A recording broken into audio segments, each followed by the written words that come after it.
Hello, everyone.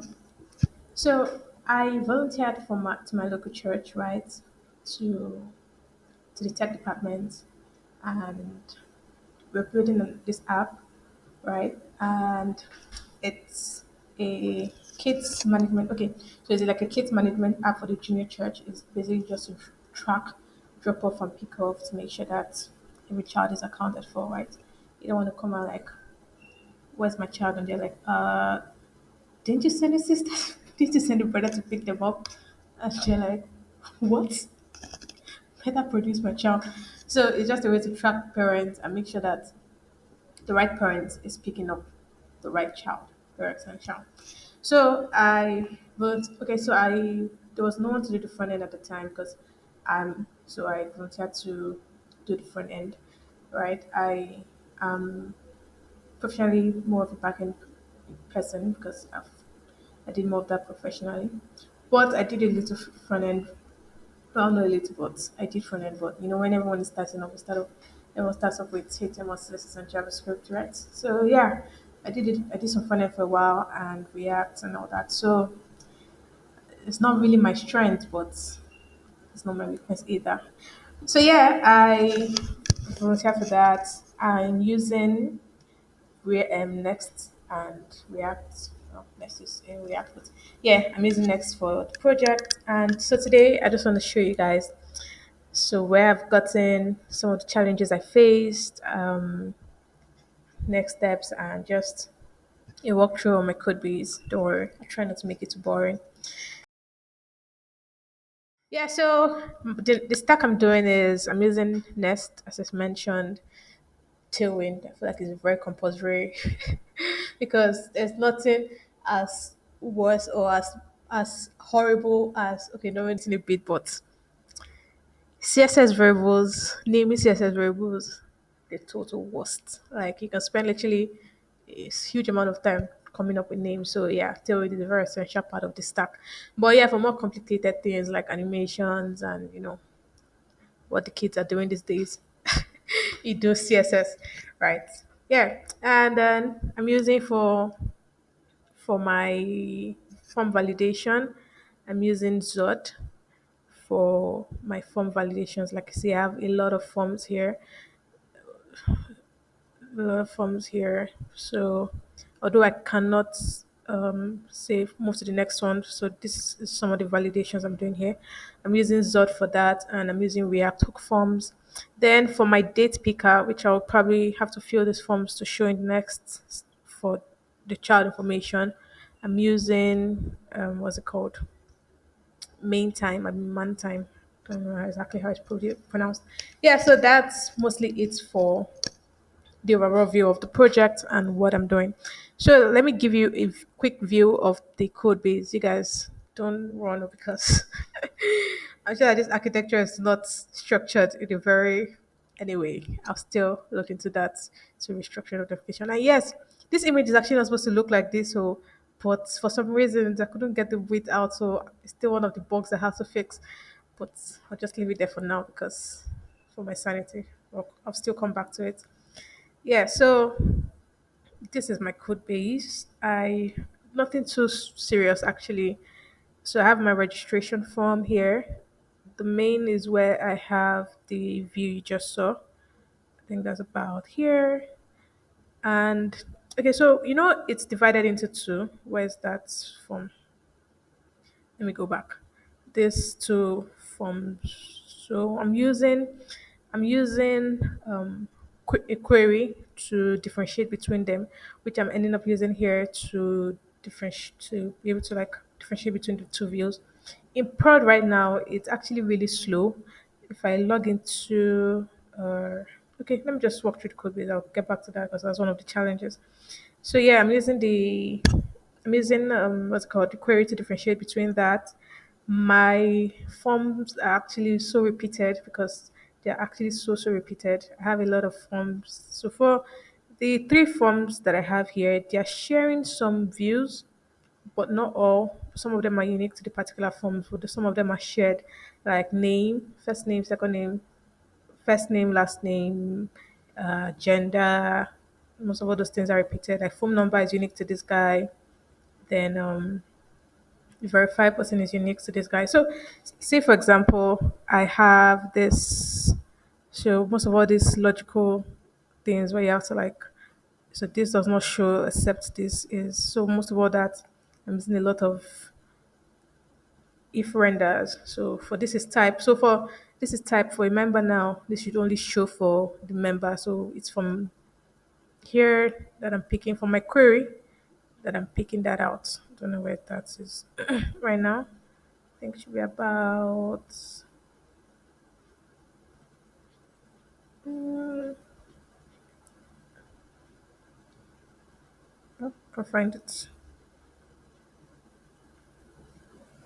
Okay, okay, okay, okay. It's not here. I'm just passing it from the from the. So it's here. I'm picking it out here. So I'm just getting the use search params, but I'm not sure exactly what's causing it to be slow. I'm not sure if it's the use search params. Still something I'm investigating. Well, so I'll show you later when I go get my challenges. But aside that, this is just basically the code walkthrough. Links on GitHub. It's code walkthrough. Majorly just a lot of conditional statements because of view and render. There are lots. I'm logging through here and all. Anyway, so I think I'll get you the code base in the courses of my challenges. So let me just skip to that so that this video is not too long. Right. So one of the challenges I had when creating this form is I'll show you that. Let me just quickly fill up this form. So I'll just grab skip this.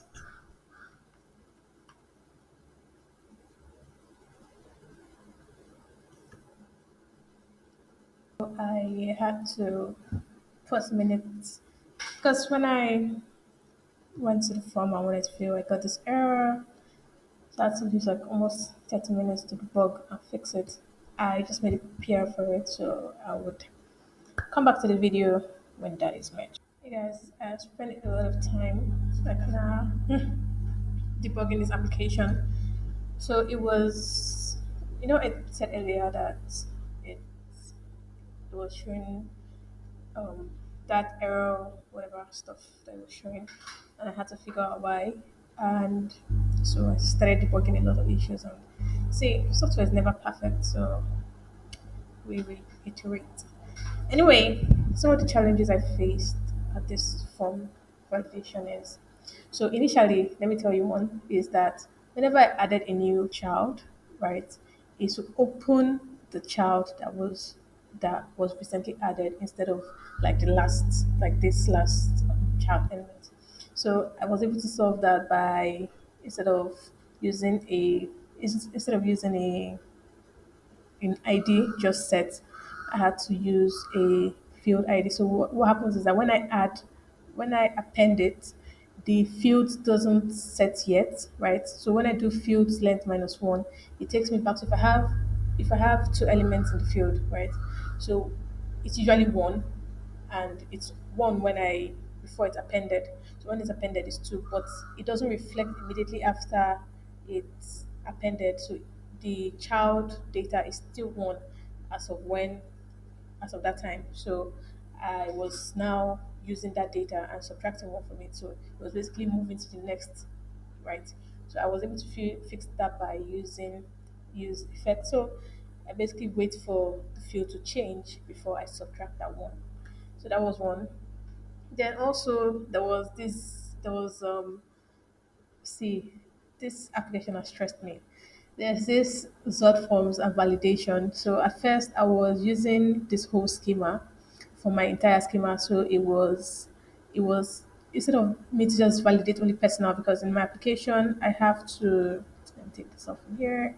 I have like three so one, two, three. So instead of validating everything, I just wanted to validate one first. And then also I later realized that and then I had to put it to its own personal rendering or should I say validation. So instead of using this whole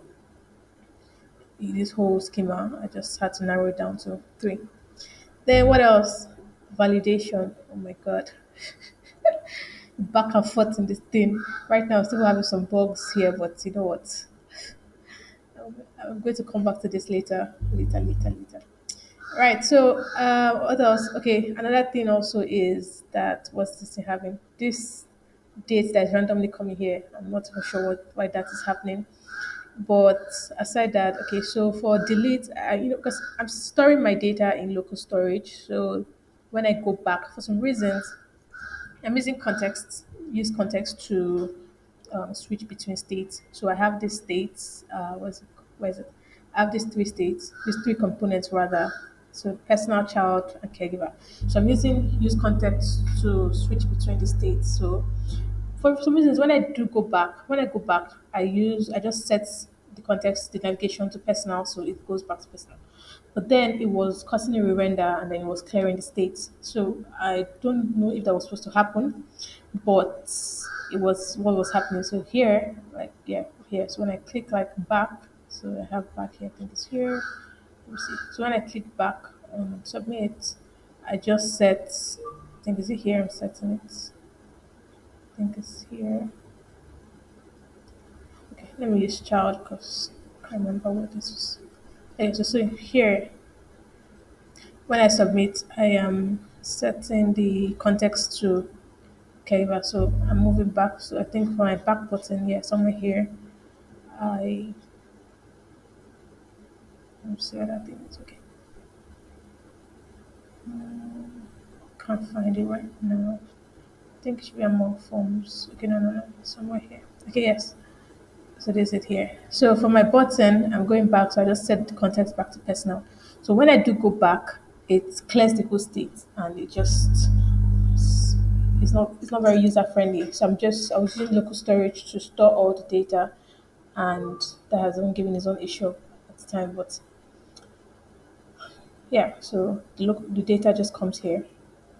All right. So and that's how I'm able to preserve my data. So when I go back, I see all the data here, and so the user doesn't have to fill this long form again.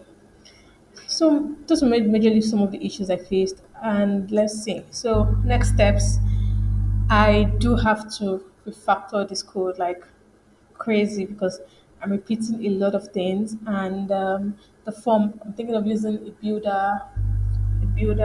what's it called? the data structure, user design pattern to build a design pattern to, because most of it, like I said earlier, most of the fields are repeating. So I just have to probably use the builder function to um see.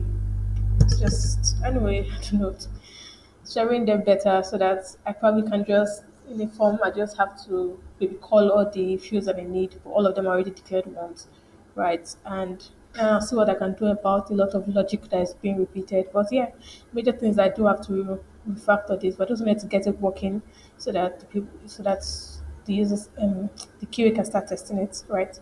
And then I'll refactor this code later if I move to the dashboard section. So yeah, guys, that was actually it for the Code Work Pro and the some of the challenges I faced. So yeah, and thanks for watching. See you in the next one.